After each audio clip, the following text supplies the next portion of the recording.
Η παρούσα εισήγηση φιλοδοξεί να αναφερθεί εν συντομία στον εμφύλιο πόλεμο που ξέσπασε μεσούσης της Επαναστάσεως και να σκιαγραφίσει το πνεύμα της διχόνοιας και του εθνικού διχασμού που οδήγησε στη διαφθορά των χαρακτήρων, στην εξαγορά των συνειδήσεων των αγωνιστών και στη μεταξύ τους επιζήμια για την πατρίδα αδελφοκτόνα διαμάχη.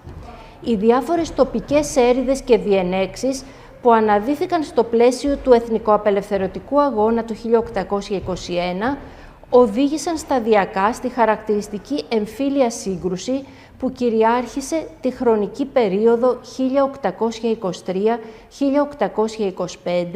η οποία εκδηλώθηκε ως ανταγωνισμός ισχύος μεταξύ πολιτικών και στρατιωτικών ανδρών για τη διεκδίκηση της ηγεσίας, αλλά και ως αντιπαράθεση για την εξασφάλιση εξουσιών και ρόλων στο υποδιαμόρφωση νέο ελληνικό κράτος.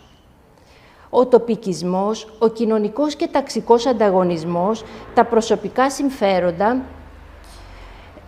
η εξασφάλιση αξιωμάτων και οφικίων, η φιλαυτία, η φιλαρχία, ο χρηματισμός και η λαφυραγωγία ήταν τα βασικά αίτια που πυροδότησαν την αντιπαράθεση, υπονόμευσαν το κλίμα ενότητας και ομοψυχίας μεταξύ των αγωνιστών, οδήγησαν στη διχόνοια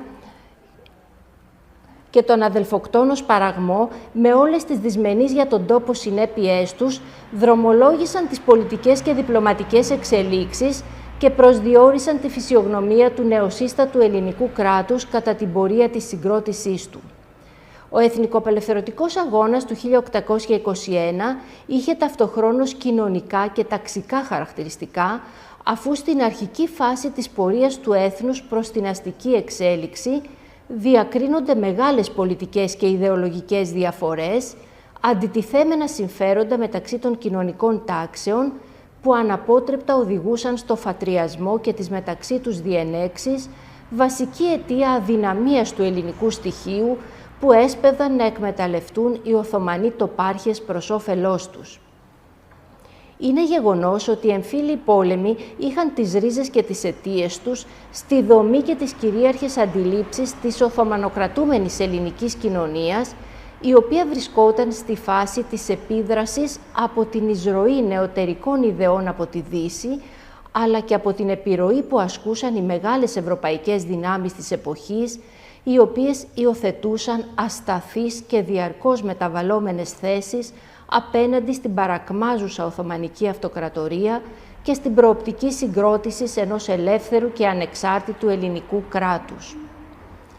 Στις εμφύλιες αναμετρήσεις ενεπλάκησαν προεστοί, αρματολοί, οπλαρχηγοί, πλειοκτήτες των νησιών, ιερείς, πολιτικοί άνδρες και πολλοί άλλοι, οι οποίοι αναλώθηκαν στις μεταξύ τους διαιρέσεις και στις αδελφοκτόνες συγκρούσεις, παραμελώντας την αρχική προοπτική της ένοπλης εθνικοαπελευθερωτικής εξέγερσης εναντίον του Σουλτάνου και του απολυταρχικού Οθωμανικού ζυγού.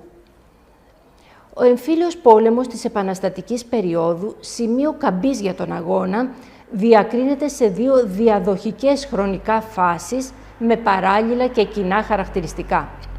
Στη διάρκεια της πρώτης φάσεως, φθινόπωρο 1823, Ιούλιος 1824, παρατηρούνται έντονες πολιτικές διαμάχες μεταξύ Φιλικών και Κοτσαμπάσιδων, ενώ κατά τη δεύτερη φάση, Ιούλιος 1824, Ιανουάριος 1825, κυριαρχούν σφοδρότερες εμφύλιες συγκρούσεις μεταξύ κυβερνητικών στελεχών, υποστηριζομένων από την Αγγλική Παράταξη και με τη συμπαράταξη ρουμελιωτών οπλαρχηγών εναντίον των Πελοποννησίων προκρήτων. Θέατρο των πολεμικών επιχειρήσεων υπήρξε η Πελοπόννησος. Κατά την πρώτη φάση του εμφυλίου πολέμου, αντιπαρατάχθηκε αρχικά η Δημοκρατική Παράταξη των Φιλικών με επικεφαλής τον Δημήτριο Υψηλάντη και τον Θεόδωρο Κολοκοτρώνη απέναντι στους Κοτσαμπάσιδες του Μοριά και τους Ιδραίους Καραβοκύριδες, και η όλη αντιπαράθεση μετεξελίχθηκε σε αιματηρή σύγκρουση μεταξύ στρατιωτικών της Πελοποννήσου που χαρακτηρίζονταν ως αντικυβερνητικοί και σημαντικών πολιτικών ανδρών και νησιωτών που χαρακτηρίζονταν ως κυβερνητικοί. Η αντιπαράθεση οδήγησε σε ανοιχτή ρήξη μεταξύ του εκτελεστικού και του βουλευτικού σώματος γεγονός που είχε ως αποτέλεσμα το βουλευτικό να καταφύγει στο Κρανίδι, να καταργήσει το εκτελεστικό του ναυπλίου και να ιδρύσει ένα νέο εκτελεστικό με πρόεδρο τον Γεώργιο Κουντουριώτη. Έτσι, αρχές Ιανουαρίου του 1824 υφίστανται ταυτοχρόνως δύο εκτελεστικά, δηλαδή δύο κυβερνήσεις, αλληλοσυγκρουόμενες και αντιπαρατηθέμενες, μία στο Κρανίδι με πρόεδρο τον Γεώργιο Κουντουριώτη και μία στην Τριπολιτσά με πρόεδρο τον Πετρόμπεϊ Μαυρομιχάλη. Η πρώτη φάση του εμφυλίου πολέμου έληξε με ήττα του Κολοκοτρώνη και επικράτηση των Κοτσαμπάσιδων Ανδρέα Λόντου και Ανδρέα Ζαΐμι. Κατά τη δεύτερη φάση του εμφυλίου πολέμου, οι συνασπισμοί των δυνάμεων αλλάζουν και συγκρούονται οι Ιδραίοι Καραβοκύριδες, έχοντας την υποστήριξη της Αγγλόφιλης Παράταξης και του Μαυροκορδάτου, με τους Κοτσαμπάσιδες του Μοριά και τον Κολοκοτρώνη.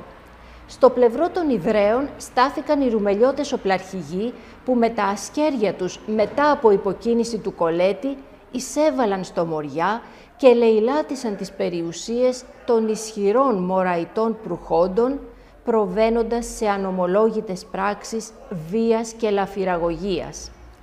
Οι περιουσίες των προχοντικών οικογενειών του Ζαΐμι, του Λόντου, του Σισίνη, των Νοταράδων, των Δελιγιανναίων υπέστησαν διαρπαγές και βανδαλισμούς από τα ρουμελιώτικα στρατεύματα του Γκούρα, του Καραϊσκάκη, του Μακρυγιάννη, του Τζαβέλα, του Δράκου και άλλων. Ο Πάνος Κολοκοτρώνης φωνεύτηκε σε ενέδρα μετά από μικρή αψημαχία κοντά στην Τριπολιτσά. Με τη λήξη της δεύτερης φάσεως του εμφυλίου πολέμου, οι προεστοί του Μοριά και ο Κολοκοτρώνης ιτήθηκαν και επικράτησε η φιλοαγγλική παράταξη του Κουντουριώτη και Μαυροκορδάτου. Λίγα χρόνια μετά το πέρας της Επαναστάσεως, οι αγωνιστές, αντλώντας υλικό από τις σημειώσεις και τα προσωπικά ημερολόγια, τα λεγόμενα καλεντάρια που τηρούσαν στη διάρκεια του αγώνα, καταγράφουν σε αυτοβιογραφικά κείμενα με τη μορφή απομνημονευμάτων τις εμπειρίες και τα βιώματά τους από τη συμμετοχή τους στις ένοπλες συγκρούσεις με τους Οθωμανούς και οι κυριότεροι από αυτούς αναφέρονται στα αίτια των εμφυλίων πολέμων και στις οδυνηρές συνέπειές τους τόσο για την ενότητα του έθνους όσο και για την υλοποίηση και προώθηση του οράματος της απελευθέρωσης από τον Οθωμανικό ζυγό. Η αναδύφιση στα απομνημονεύματα του Μακρυγιάννη, του Φωτάκου, του Κολοκοτρώνη, του Δελιγιάννη, του Κασομούλη, του Σπηλιάδη, του Φρατζή και άλλων προσφέρει αναφορικά με τον εμφύλιο μία ρεαλιστική περιγραφή των σκληρών συγκρούσεων μεταξύ συμπατριωτών, αποκαλύπτει τα αίτια δράσεως των ιστορικών προσώπων κάτω από την επίδραση των ειδικά διαμορφωμένων συνθηκών και συγκυριών της εποχής, φωτίζοντας αθέατες πλευρές της ιστορικής πραγματικότητας και υπογραμμίζοντας τις ολέθριες συνέπειες της εμφύλιας διαμάχης στην πολιτική, κοινωνική και οικονομική ζωή του έθνους. Πολλές και λεπτομερείς περιγραφές ιστοριογράφων και αγωνιστών απομνημονευματογράφων, Ελλήνων και ξένων, καταδεικνύουν και μαρτυρούν το μένος των εμφυλίων πολέμων ως επακόλουθο της εμπάθειας, της διαίρεσης και του κομματισμού μεταξύ Ελλήνων συμπατριωτών.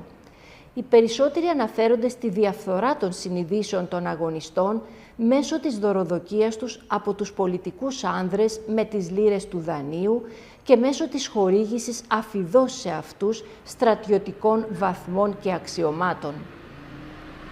Ο Θεόδωρος Κολοκοτρώνης, αρχιστράτηγος των πολεμικών επιχειρήσεων της Πελοποννήσου, αντιδιαστέλει την Ομόνοια των πρώτων χρόνων της Επανάστασης με τη διχόνοια που ακολούθησε, της οποίας κύρια αιτία υπήρξε η αρχομανία, η πολυαρχία και οι έρηδες των πολιτικών ανδρών ως εξής.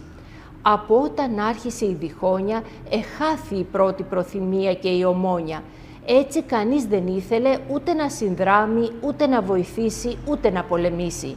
Και τούτο εγένετο διότι δεν είχαμε έναν αρχηγόν και μίαν κεφαλήν, αλλά ένας έμπαινε πρόεδρος 6 μήνες και σηκώνεται ο άλλος και τον έριχνε και εκάθιτο αυτός άλλους 6 μήνες. Όταν προστάζουνε πολλοί, ποτέ σπίτι δεν κτίζεται ούτε τελειώνει. Ο Ιωάννης Μακρυγιάννης, κατά το δεύτερο εμφύλιο πόλεμο, πολέμησε κυρίως στη Δυτική Πελοπόννησο και αφηγείται στα απομνημονεύματά του πολλά περιστατικά εξαιρετικώς ενδιαφέροντα για μια μικροϊστορία του πολέμου. Ο ίδιος, ως στρατιωτικός, εχθρεύεται χωρίς δισταγμό τους πολιτικούς άνδρες για τη διαφθορά των συνειδήσεών τους, για τη φιλαρχία και τις αχαλήνατες φιλοδοξίες τους, αποδίδοντας σε αυτούς τα ολέθρια αποτελέσματα της διχόνοιας, και γράφει χαρακτηριστικά. Τέλος πάντων, ο πατριωτισμός όλων αυτινών και της συντροφιάς τους, η ψύχωση της φατρίας και η διαίρεση και ο εμφύλιος πόλεμος και η διχόνοια των μεγαλοκέφαλων Κολέτη και Μαυροκορδάτου, δια να μην δοξαστεί ο ένας και χάσει ο άλλος, ο Μπραήμις μπήκε στην Πελοπόννησο και την έκαμε γη Μαδιάμ, όχι από την παλικαριά των Αράπηδων, αλλά από αυτά όπου λέγω, αυτά κάνει η διαίρεση και η διχόνοια. Εστιάζοντας κυρίως στον δεύτερο εμφύλιο πόλεμο που υπήρξε οξύτερος και σφοδρότερος με επαχθή αποτελέσματα για τον αγώνα της εθνικής παλιγγενεσίας, παραθέτουμε επιλεκτικά και εν συντομία μαρτυρίες διαφόρων απομνημονευματογράφων για τις ζημιές, τη λαφυραγωγία και το πλιάτσικο των Ρουμελιωτών στην Πελοπόννησο. Ο Χριστόφορος Περεβός στα απομνημονεύματα πολεμικά γράφει χαρακτηριστικά για τον στιγνότερο οπλαρχηγό της Ρούμελης, τον Ιωάννη Γκούρα. Ο Γκούρας εισήρθε εις Πελοπόννησον με το πυρ, αρπαγήν και κολαστήρια. Ικανήν ποσότητα χρημάτων ήρπασε δια της βίας. Τας 10 χρήσεις των υπό την οδηγία του εσχρόν εστί και λέγειν. Η άκρα φιλαργυρία του έσβενεν εκ της καρδίας του πάσαν συναίσθησιν τιμής. Ο Φώτιος Χρυσανθόπουλος ή Φωτάκος, γραμματικός του Κολοκοτρώνη, περιγράφει το δράμα που έζησε ο Μοριάς από τα κυβερνητικά στρατεύματα ως εξής. Όθεν επέρασεν ο λεγόμενος στρατός της διοικήσεως, έχισε των σπόρων της διχονίας και του εμφυλίου παραγμού. Η αυξηθήσα δύναμης αυτών έφερεν την διαίρεση του έθνους ή της εξασθένησε το εθνικό πνεύμα και την εθνική δύναμη. Αγρίευσαν τα πάθη των Ελλήνων, ενισχύθη η κατάχρησης και οι άνθρωποι εδόθησαν εις τας ασωτείας. Ο Αμβρόσιος Φρατζής, πρωτοσύγγελος χριστιανουπόλεως περιοχής Αρκαδίας, αναφέρεται στη λαφυραγωγία των Ρουμελιωτών με τα εξής λόγια. Μέχρι τέλους Μαΐου 1825 ανεχώρησαν οι στερεολαδίτε Έλληνες, φέροντες με θεαυτόν πολλά και διάφορα εξαρπαγής λάφυρα εκ των Πελοποννησίων, πληρωθέντων εις άπαντας σώων και των δεδουλευμένων αυτών μισθών, εκ των του αγγλικού δανείου λιρών στερλινών και εκ των συναχθισών από τας διαφόρους επαρχίας προσόδων και λοιπών εισοδημάτων. Ο Νικόλαος Σπηλιάδης εντοπίζει τις αδικίες που υπέστησαν οι Πελοποννήσιοι από τις αρπακτικές διαθέσεις των Ρουμελιωτών οπλαρχηγών με τον εξής τρόπο. Ιδίκησαν δε τους Πελοποννησίους, τους ήβρισαν πολυειδώς, τους εγύμνωσαν, τους ήρπασαν τα χρήματα και τα πράγματα όσα είχον εις τα κυβότιά των, κατέφαγον και επόλυσαν όσα εδόδημα έβρον εις τα σικίας των αποταμιευμένα δια την ζωοτροφίαν των οικογενειών των, αφήρεσαν και τεινών τας γυναίκας και τα παιδεία, έπιον, επόλυσαν και έχισαν τα κρασία των, επήραν τα πρόβατά των, τα ζώα των και τους έβλαψαν καθόλου τους τρόπους. Ο Νικόλαος Κασομούλης, Μακεδόνας αγωνιστής, αναφέρεται στο φόβο που σκόρπιζαν τα στρατεύματα της διοικήσεως στο πέρασμά τους και γράφει χαρακτηριστικά. Εις όλα αυτά τα χωρία εβλέπαμε των τρόμων ζωγραφισμένων εις το πρόσωπο των πολιτών από τα βάριο που υπέφεραν από την διάβαση των κυβερνητικών στρατευμάτων. Ο ιστορικός της Επαναστάσεως Σπυρίδων Τρικούπης αναφέρεται στα δεινά του Δευτέρου Εμφυλίου Πολέμου ως εξής. «Αλλά λίαν δεινός και λίαν φθοροποιός κατήντησεν ο Δεύτερος Εμφύλιος Πόλεμος, προκειμένης όχι εφημέρου εξουσίας ως άλλοτε, αλλά καταστροφής και εξοντώσεως των ισχυρών της Πελοποννήσου. Εξόκυλε δε ένεκα τούτου και εις τόσην κακοήθιαν, ώστε εις την Πελοπόννησον εισβολή των πέραν του ισθμού στρατευμάτων, δοθέντων εις αρπαγήν και εις ακολασίαν, ανεκάλεσε εις την μνήμη των παθόντων, όσα κακά έπαθον επί της εισβολής των Αλβανών οι πατέρες αυτών».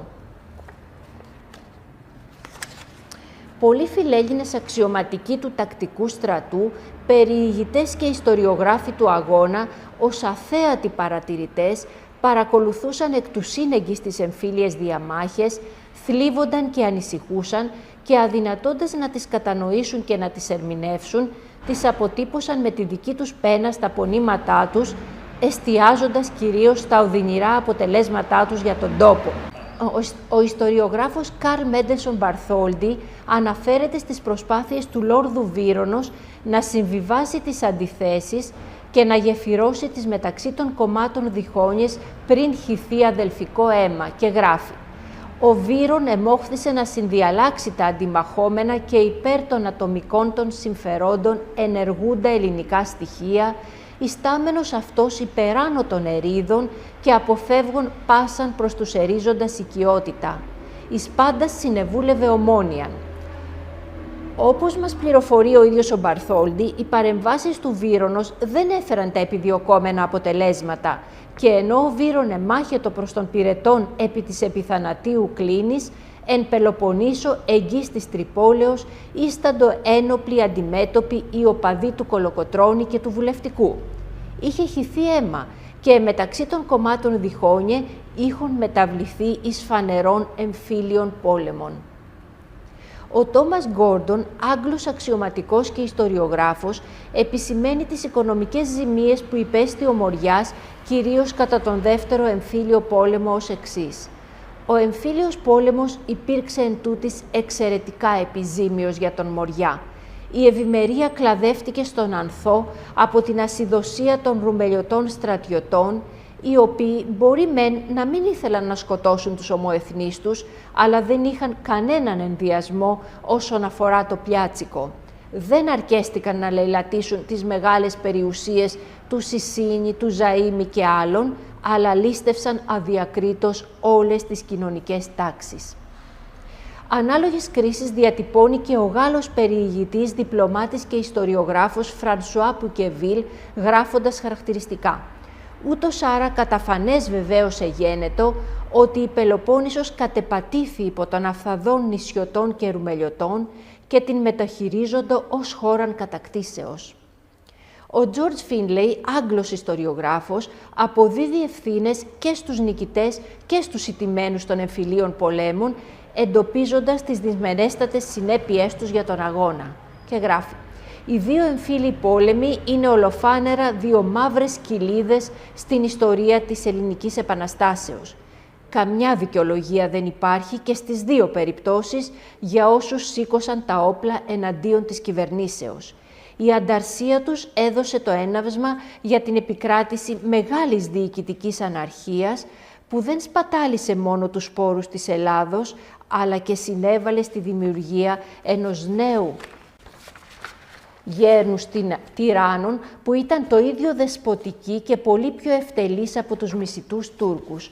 Όσο άπλιστοι ήταν οι ηττημένοι, άλλο τόσο διεφθαρμένοι ήταν οι νικητές του εμφυλίου πολέμου. Η άνοδος του Ιμπραήμ την επομένη χρονιά χρωστάει πολλά στην κακή διακυβέρνηση του Κουντουριώτη, στη βάρβαρη τακτική του Κολέτη και στον απάνθρωπο όλεθρο που σκορπούσαν οι ρουμελιώτικες δυνάμεις. Ο Ιωάννης Μακρυγιάννης, οργισμένος και αγανακτισμένος από τις δολοπλοκίες, τις καταχρήσεις και τις αρπαγές, αναθεματίζει τον εμφύλιο πόλεμο μετά το πέρας του, αρνούμενος να ξαναλάβει μέρος σε εμφύλιες αναμετρήσεις στο μέλλον και αναφέρει «Και ανάθεμα τους αίτιους του εμφύλιου πολέμου και της φατρίας, όπου κατάντησαν το έθνος σε άχλιαν κατάσταση, μούτζες και στρούτζες να έχουν και τόνα μέρος και τ' άλλο. Είπα της κυβέρνησης ότι εγώ σε εμφύλιων πόλεμων και νόμους πιάνοντας δεν ματαμπαίνω, μπεζέρισα, βαρέθηκα δηλαδή. Να μου δώσουνε μία διαταγή να πάγω εις Ρούμελη, να αγωνιστώ δια τους Τούρκους, ή δε να διαλύσω το σώμα μου. Ή βάλτε άλλον κι εγώ κάθομαι ως απλός πολίτης, όμως δια εμφύλιων πόλεμων διαταγή δεν ματακούγω». Εκτός από τους ιστοριογράφους και οι ποιητές της υψηλής ή λόγιας ποιήσεως, οι εκπρόσωποι της Επτανησιακής Σχολής, όπως ο εθνικός μας ποιητής Διονύσιος Σολωμός και ο λυρικός ποιητής Ανδρέας Κάλβος, στυλιτεύουν μέσα από τους στίχους τους την θεομίσητη διχόνοια. Ο Διονύσιος Σολωμός στις στροφές 144-147 του ύμνου στην Ελευθερία χτυπάει τη διχόνοια, χαρακτηρίζοντάς την σαν ένα ψυχικό σύμπλεγμα που οδηγεί στη διάλυση και την αποσύνθεση. Παραθέτω τις στροφές αυτές από τον ύμνο στην Ελευθερία. «Η διχόνοια που βαστάει ένα σκύπτρο ειδωλερή, καθενός χαμογελάει, πάρ' το λέγοντας κι εσύ. Κι ό το σκύπτρο που σας δείχνει έχει αλήθεια ωραία θωριά. Μην το πιάστε γιατί ρίχνει ισέ δάκρυα θλιβερά. Από στόμα όπου φθονάει παλικάρια ας μην ποθεί, πως το χέρι σας χτυπάει του αδερφού την κεφαλή. Μην υπούν στο στοχασμό τους τα ξένα έθνη αληθινά, εάν μισούνταν αμεσό τους, δεν τους πρέπει ελευθεριά».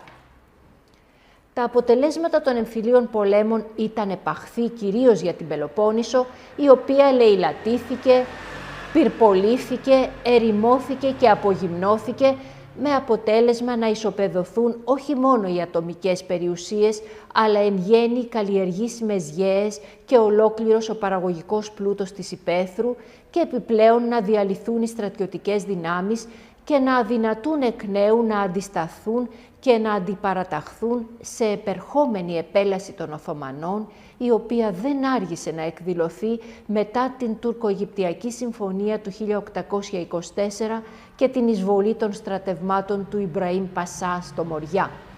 Τις συμφορές και τα μύρια δεινά που επισόρευσαν οι εμφύλιοι πόλεμοι σε υλικό και εθνικό επίπεδο εντοπίζουν, όπως είδαμε, οι ιστοριογράφοι και κυρίως οι απομνημονευματογράφοι του αγώνα, προσφέροντας μέσα από τα πονήματά τους στο μελετητή της χρονικής αυτής περίοδου πλούσιο ιστορικό υλικό, πρωτογενές και γνήσιο, το οποίο διερευνούμενο καταλήλως συμβάλλει ποικιλοτρόπως στην πολύπλευρη και πολυπρισματική εκτίμηση και αξιολόγηση των πολιτικών και στρατιωτικών γεγονότων που συνθέτουν την ιστορική εικόνα της εποχής, φωτίζοντας σκοτεινά και αθέατα σημεία της ιστορικής πραγματικότητας γύρω από τη ζωφερή ατμόσφαιρα των εμφυλίων πολέμων.